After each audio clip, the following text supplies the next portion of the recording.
Untuk perkembangan dari Sabah petang ini, kita akan bersama Anisia Daulus. Antara fokus kerajaan negeri cari jalan terbaik bantu penduduk terjejas kebakaran. Laporannya kita langsung bersama Ann di Kota Kinabalu. Ann, teruskan.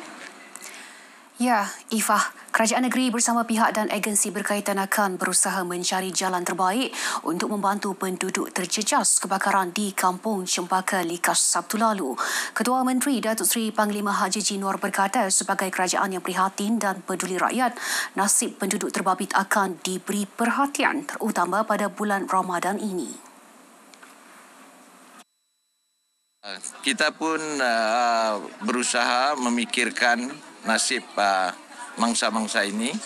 Jadi kita berbincang dengan Jabatan Kerajaan di BKK untuk mencari jalan bagaimana membantu mereka seterusnya ini. Jadi kita pun faham ini bulan puasa, jadi ketidakselesaan ataupun kesusahan itu amat kita rasai bersama dengan mangsa-mangsa yang terlibat. Datuk Haji Ji ditemui pemberita selepas melawat dan menyampaikan sumbangan kepada penduduk terjejas kebakaran di Pusat Pemindahan Sementara PPS Dewan Serbaguna Likas. Kerajaan negeri menyerahkan bantuan wang tunai RM1,000 manakala RM300 disumbangkan kumpulan Yayasan Sabah kepada 91 keluarga terjejas. Selain bantuan kewangan, mereka juga menerima sumbangan bakul makanan dan peralatan memasak.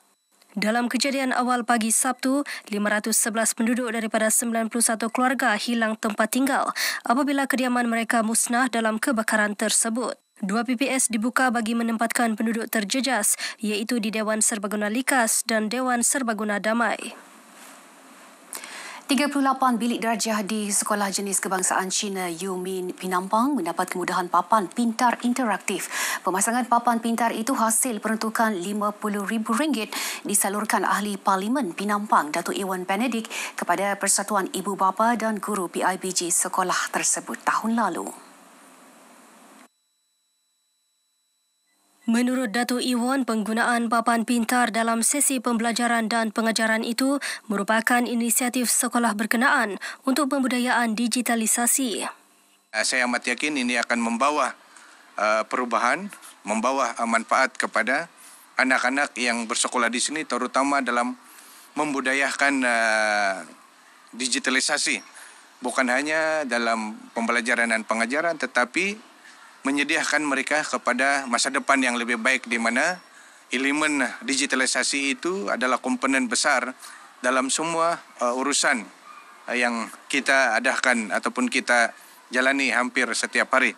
Datuk Iwan yang juga Menteri Pembangunan Usahawan dan Koperasi ditemui media selepas merasmikan papan pintar interaktif ini di SJKC Yumin. Dalam majlis ini, Datuk Iwan bersetuju menyalurkan peruntukan tambahan sebanyak RM35,000 untuk pengoperasian papan pintar serta membaik pulih atap gerbang laluan sekolah. Pengerusi PIBG Victor Vu Lee Kiam turut menzahirkan rasa syukur atas sumbangan yang diberi dalam merealisasikan pembelajaran interaktif dalam bilik darjah. So kami merancang lebih 2 tahun lah. So perlu dapat bantuan, especially bantuan tali YB. Perlu dapat dijalankan untuk semester baru ini supaya murid-murid lebih hebat, lebih senang, lebih suka dalam kelas belajar di kelas lah. Jawatan Kuasa Kemajuan dan Keselamatan Kampung JKKK berperanan penting dalam menyalurkan dasar-dasar kerajaan kepada rakyat.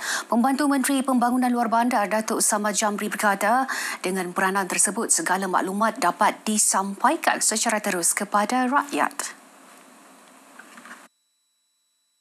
Ia sekaligus membolehkan permasalahan yang dihadapi dapat diselesaikan segera.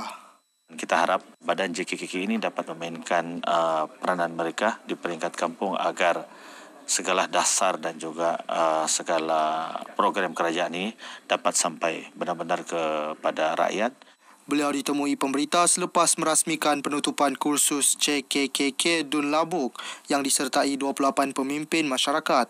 Sementara itu, Pegawai Daerah Beluran Roger Apollonius berharap kursus ini dapat meningkatkan pengetahuan JKKK sekaligus mengekalkan momentum tadbir urus di kawasan masing-masing.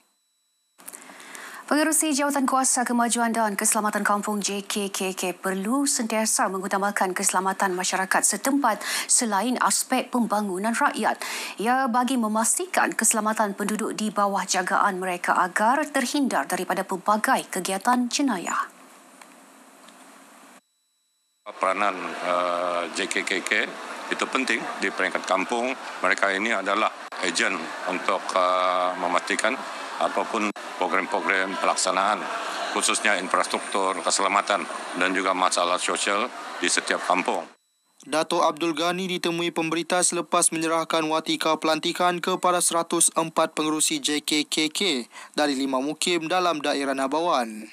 Sementara itu, Pegawai Daerah Nabawan Marshal Anthony Idham berharap setiap pengerusi JKKK memahami peranan mereka dalam menjayakan pelbagai dasar kerajaan sama ada di peringkat negeri maupun persekutuan. Setiap JKKK selepas ini lebih faham dan sedar akan tanggungjawab mereka masing-masing bagi memudahkan pihak kerajaan khususnya untuk lebih cekap dan lebih efisien untuk pelaksanaan setiap inisiatif kerajaan. Golongan memerlukan dalam kawasan Parlimen Kalabakan dan Dun Tanjung Batu Tawau akan terus disantuni sempena bulan Ramadan ini. Usaha itu dilaksana menerusi program ziarah kasih. Ahli Parlimen Kalabakan, Datuk Andi Muhammad Suryadi Bandi memberitahu langkah tersebut bagi meringankan beban mereka yang kurang berkemampuan. Dan sebenar bulan Ramadan pada tahun ini, di peringkat DUN, kita akan mengadakan majlis berbuka puasa dan memberi sumbangan kepada golongan asnaf di 16 buah masjid terpilih. Dan di peringkat parlimen pula, kita juga akan mengadakan jelajah dan menyampaikan bantuan di beberapa masjid lah yang besar di sekitar Parlimen Kalabakan. Datuk Muhammad Suryadi yang juga Dun Tanjung Batu menyatakan demikian dalam program ziarah kasih di kawasan Dun Tanjung Batu. 4 pesakit terlantar menerima bantuan kerusi roda dan katil boleh laras dalam program ini. Ibu saya yang sakit terlantar di rumah, dia kena penyakit ini, strok kecil sejak sebulan. Saya sangat-sangat terima kasih dengan YB kerana sudi mengantar katil membantu keluarga saya untuk meringankan beban. Dia sakit, itulah tidak boleh sudah bergerak, macam kira lumpuh sudah dia punya badan sebelah tu kan, tak boleh sudah bangun. Tapi dengan bantuan YB ni ada senang sudah sikit kan, ada sudah kerusi roda boleh sudah kami kasih naik dia duduk sini, tidak sudah kami heret-heret lah.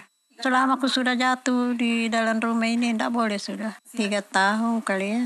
Terima kasih banyak semua kasih yang ini dia tolong aku. Denda sehingga RM5,000 bakal dikenakan kepada pemilik premis yang gagal melarang individu merokok di premis mereka. Premis berkenaan merangkumi 28 kawasan larangan merokok seperti yang digezetkan Kementerian Kesihatan KKM.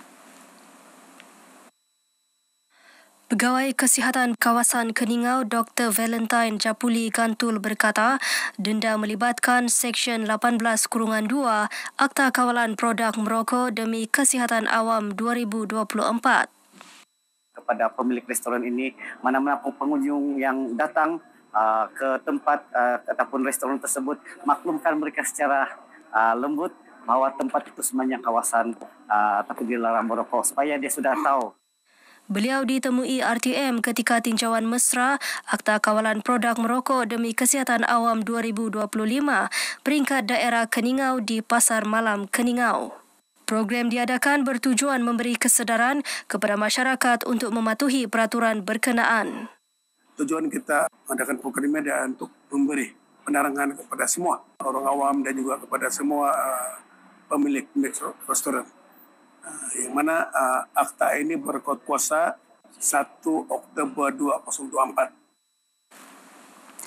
Baik, sekian paparan dari Sabah untuk petang ini. Untuk lebih banyak perkembangan dalam berita wilayah, kembali bersama Ifah dari Sungai hingga Segara Palestin. Pasti Merdeka. Ifah.